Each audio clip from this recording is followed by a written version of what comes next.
tous. Donc, je suis en train de préparer mes cannes pour une pêche rapide en méthode feeder, un de ces soirs. Vous verrez d'ailleurs la vidéo prochainement. Donc, il faudra rester connecté. Donc, je voulais juste faire un petit tuto pour vous montrer comment je procède pour monter un méthode feeder, quoi. Donc, pour l'occasion, j'ai déjà le fil que j'utilise. C'est du méthode mono de chez Browning. C'est un super fil pour la pêche aux méthodes. Donc sur le moulin, j'ai du 24 centièmes. Donc c'est ce qu'on va me servir pour le moulinet. Donc voilà mon fil du moulinet. Je vais retirer le petit connecteur. Je vais déjà commencer par enfiler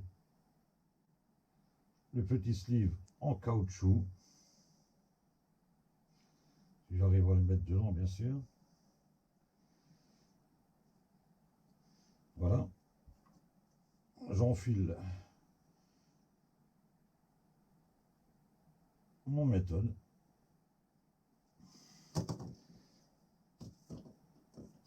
Voilà, et ce que je fais, à partir de la base là, je vais tresser, on va dire 25 cm que je vais tresser. Pourquoi je vais tresser sur des pêches antérieures, j'ai loupé un ou deux poissons parce que le fil s'est pris dans la dorsale et il m'a cassé au-dessus du méthode à cause de la dorsale. Donc depuis, je fais une torsade et ça me fait une sécurité en plus et depuis, je n'ai plus de problème. Donc pour ça, je torsade. Donc pour torsader, vous prenez les deux fils et vous tournez. Donc là, on va tourner. Voilà, on va faire une belle torsade. On va la serrer et on reprend. Voilà, donc là, je vais prendre encore un petit peu. Voilà, je vais faire quand même une belle torsade, une belle longueur. Donc il y a deux avantages de faire une torsade. Déjà, ça va plaquer le fil au sol et les carpes ne vont pas risquer de le toucher quand ils approchent du méthode. Voilà, donc là, j'ai une belle torsade. Voilà, on va dire, si je regarde sur le truc, ouais, j'ai 25 cm. Voilà. Donc une torsade de 25 cm. Donc à ce niveau-là, je vais faire un nœud en 8. N'oubliez pas toujours un nœud en 8 pour que ça ne s'ouvre pas. Voilà, on tourne une fois. On passe le fil dedans. Un peu de bave de crapaud et on serre.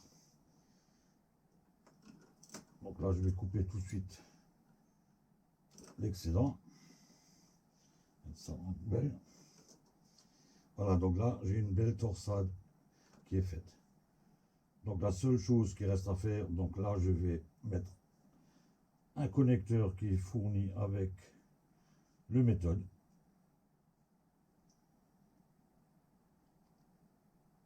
Voilà, et je vais glisser mon méthode. Voilà, je vais emprisonner et je remets le connecteur. Donc vous voyez, c'est tout simple, un montage méthode. Voilà. Donc là, j'ai mon montage méthode avec une belle torsade.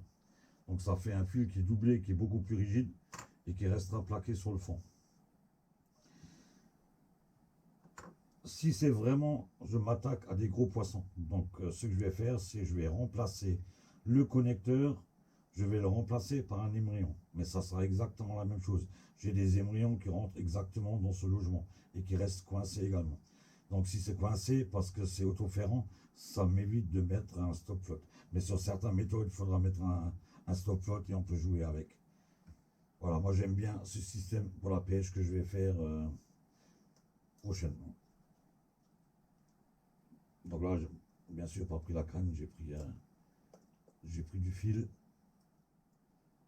Alors, on va rouler ça autour. Un peu de marge qu'on va voir. Voilà. Parce qu'on peut utiliser, voilà, donc j'ai plein de connecteurs, on peut utiliser les connecteurs en plastique.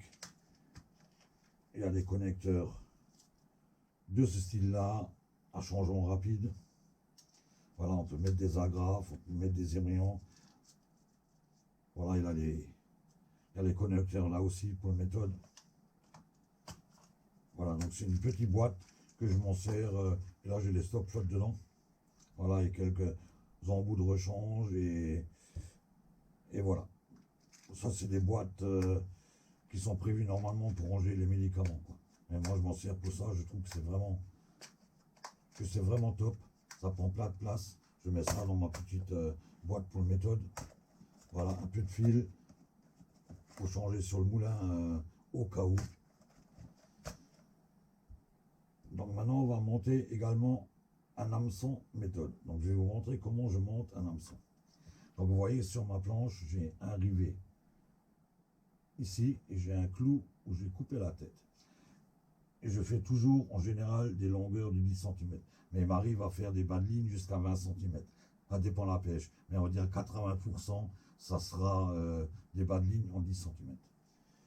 Donc pour cela, je vais prendre un morceau de fil.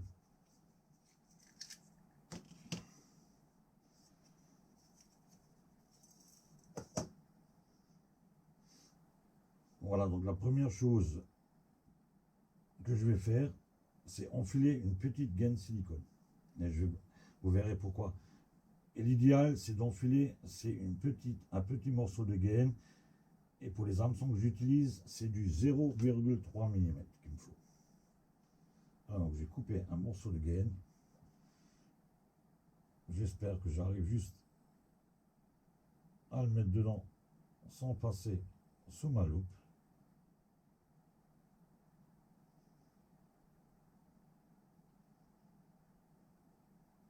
C'est comme ça quand on a les yeux qui sont fatigués avec l'âge.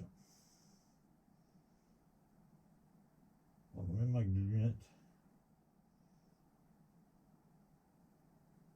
ça va pas être évident. Voilà. Donc j'ai ma petite gaine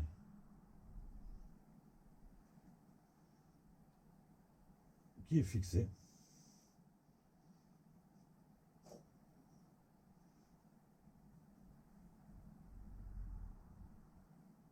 Et je vais y placer mon hameçon sur cette gaine. Alors, ce que je fais, j'emprisonne le fil, je le tiens comme ça, j'ai la gaine ici, et je vais piquer l'hameçon dans le silicone. Voilà, je vais glisser cette gaine sur l'hameçon, jusqu'au niveau après la courbure. Voilà. Donc là, j'ai ma gaine qui est dessus, et vous verrez après l'utilité de cette gaine. Donc là, je vais faire un montage de cheveux. Donc je vais également utiliser les vrilles de chez Browning. Je les trouve vraiment top. Avec les vrilles, on peut quasiment tout faire. On peut fixer des bouillettes, on peut fixer des dumbbells, des pelés. Voilà. Donc là, je vais prendre une vrille.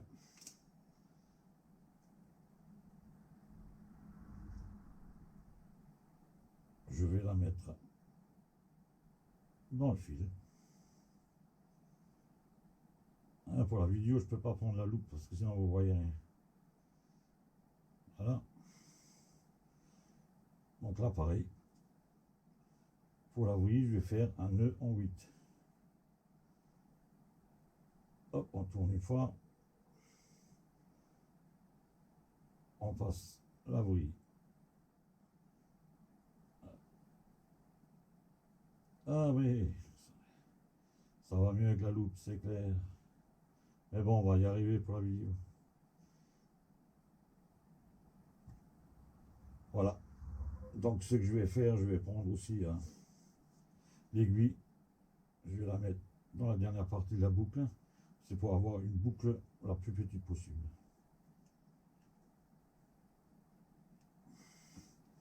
Voilà. Et on ressort le tout.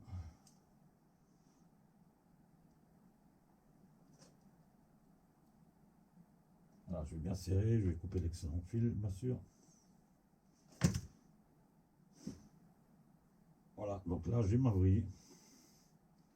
Maintenant il me reste plus qu'à monter l'hameçon. Donc je vais couper un morceau de fil. Voilà, je vais couper et maintenant je vais monter l'hameçon. Donc pour monter cet hameçon, je vais déjà régler la longueur de mon cheveu. Ce que je fais toujours contre le morceau de silicone que j'ai mis. Voilà, donc là je vais faire mes 10 tours. Je vais faire mes 10 tours en les faisant correctement. Voilà. Et là je vais repasser de l'extérieur vers l'intérieur de l'hameçon.